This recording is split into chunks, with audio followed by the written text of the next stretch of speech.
Series 4, History, Adoption, and Future. Bitcoin didn't start with hype or headlines. It started with a white paper.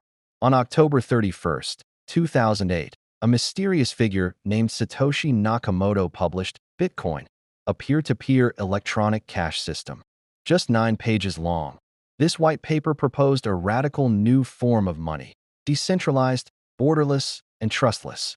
It offered an answer to the failures of banks and governments exposed during the 2008 financial crisis.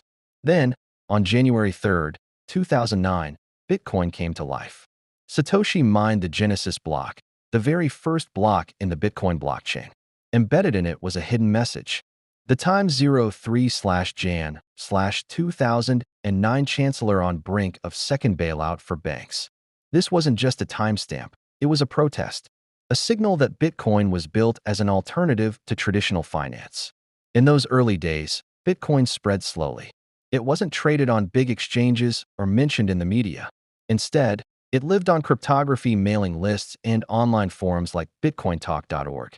Tech enthusiasts, libertarians, and privacy advocates began mining and trading it for fun or for the freedom it promised.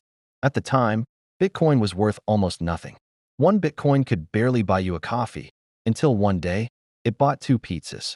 On May 22nd, 2010, a programmer named Laszlo Hanyecz paid 10,000 BTC for 2 Papa John's pizzas, the first real-world Bitcoin transaction. Today, those coins would be worth hundreds of millions of dollars. But at the time, it proved that Bitcoin could work as money. And Bitcoin Pizza Day was born.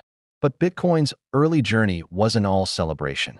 One of the biggest shocks came with Mt. Gox, the first major Bitcoin exchange.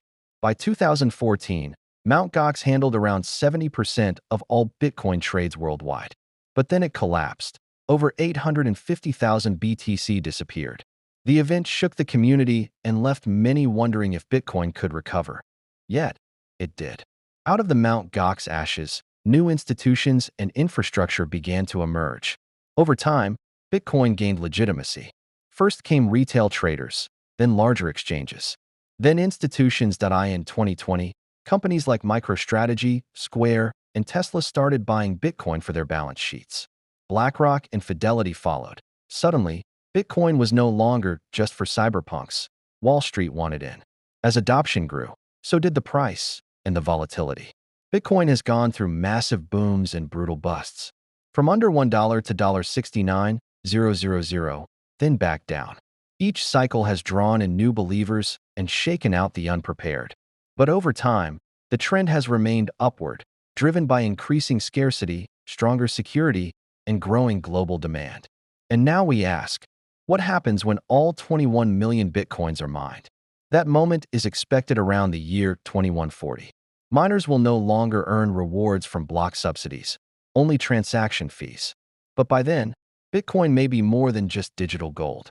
It could be the base layer for a new global financial system, resistant to inflation, censorship, and control.